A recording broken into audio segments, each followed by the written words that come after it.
Hello everybody.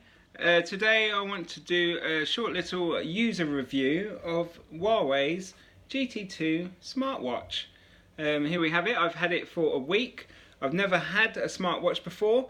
I use an Apple iPhone, and I was a little bit dubious about getting the GT2 watch, obviously being not fully compatible with the iPhone. Obviously the right choice was, if I wanted full compatibility, was to get the Apple Watch, but I didn't like the look of it, so I didn't get it. So I bought this after a little bit of research. Obviously I did want a watch to look like a watch. I didn't want a square face that didn't complement my taste. So this is what I went for. I had a budget of £200 max, and I wanted something that was fairly recent on the market. Unlike the within that budget, the iWatch 3, which has been out for 3 years. Obviously, knowing the way technology advances, it could potentially be obsolete within the next 18 months, which £200 for a watch is a fair sum, but even worse if it's only going to last you 18 months, unlike obviously like an analog watch, which you spend £200 on a watch today, you could still wear it in 10, 15, 20, 30 years time and it will still tell you the time, obviously, if you've got a battery in it. What was my choice? So I was looking at TicWatches, mixed reviews on them. I was looking at Garmin. So now I do fitness. You know, I do cycling, I do running, I do swimming. So fitness was important for me to be able to use the watch, but I also want it to be able to complement my phone. Obviously I spend time checking my phone, sometimes a little bit too much if I'm honest, so I wanted to use a watch so that I didn't have to keep dragging my phone out of my pocket to check it.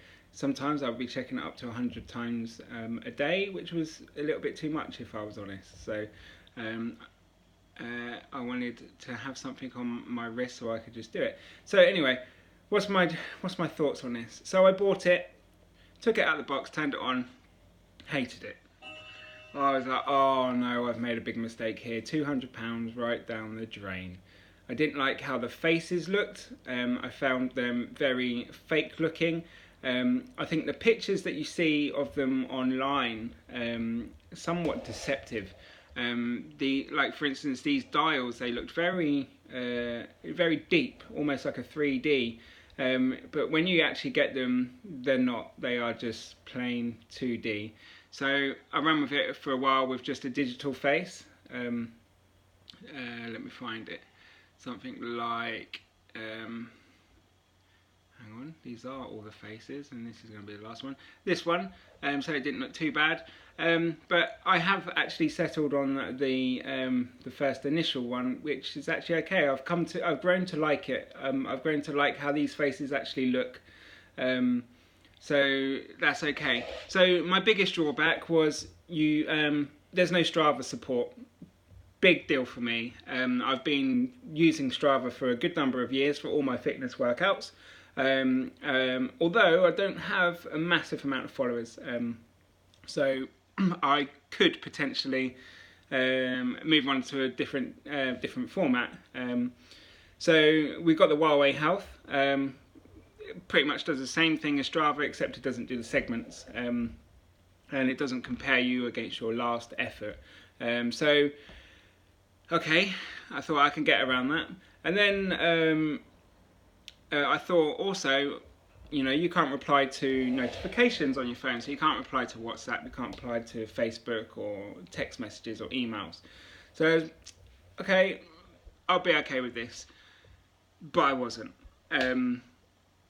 I first put it on. I put it on at the weekend when I wasn't working. I had numerous calls, numerous text messages, and every time it came up on my phone, I had to pull my phone out and reply to it. I was washing the car at the time, and it could be handy if I could have just responded by voice to the message, but I couldn't. So I was getting annoyed with this. But I got over it. I thought I'm gonna have to just persevere because I can't send the watch back. It had like a no return policy with the company that I bought it from. I bought it like an online catalogue. So I carried on, continued to wear it. So I went through my working week, and to be honest, now I absolutely love the watch. I think I love the way it looks. I'm actually quite like the faces now. I've had a few workouts. I've done. I haven't done a cycle on it yet, but I've done running. So you don't need to use the phone. You don't need to take your phone if you go for a run, so you can just have this. So obviously it's one less thing to worry about when you are out running. And to take the phone has always been a little bit of a pain for me because I don't really have somewhere to put it. I don't want to put one of those bands on my arm. I don't want to wear like a bum bag, whatever they're called. So they've always just slipped in my pocket and they just get a little bit annoying. So what I've decided, cycling, sticking with Strava. End of.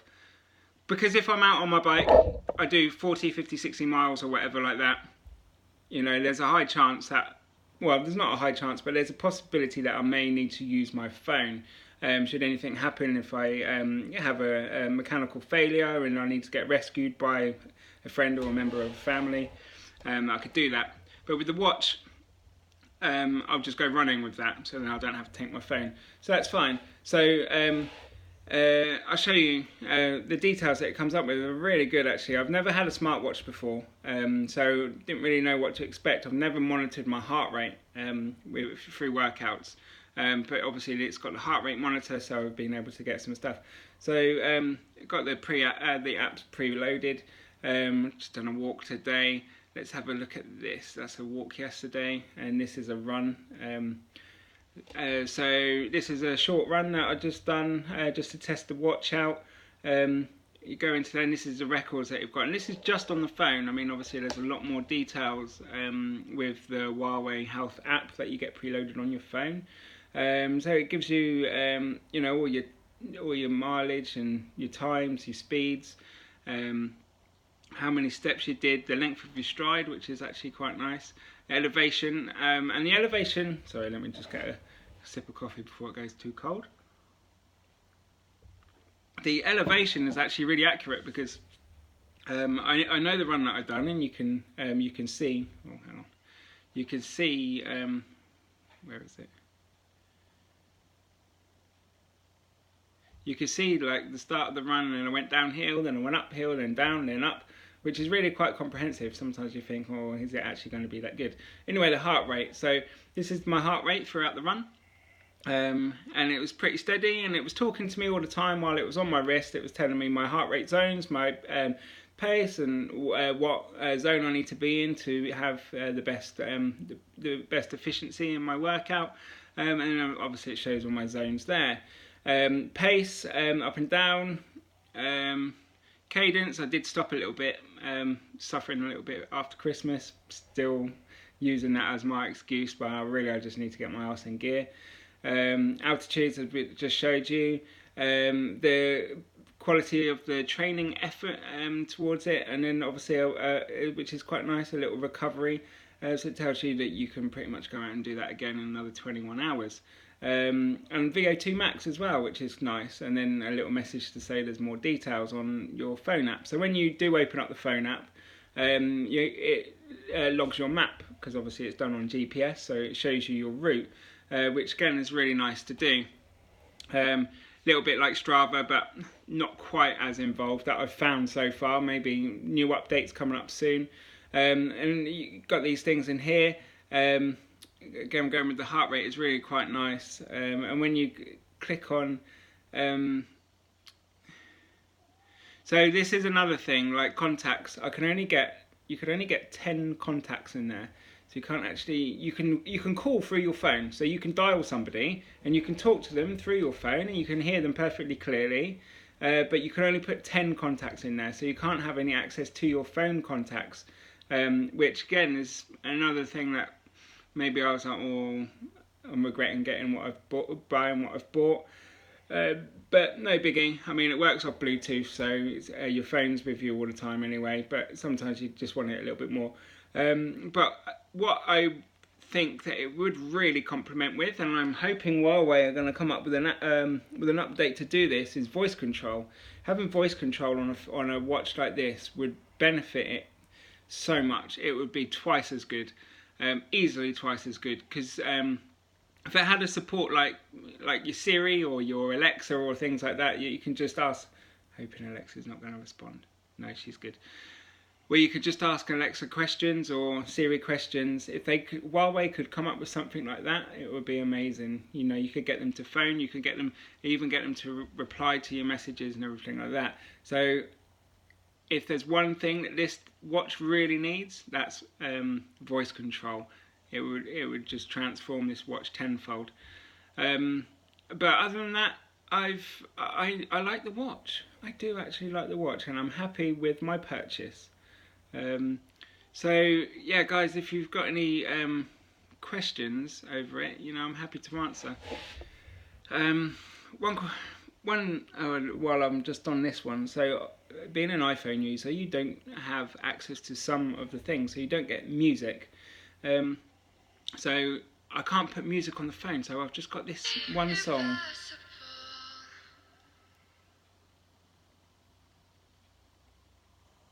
Is it gonna play? Here we go.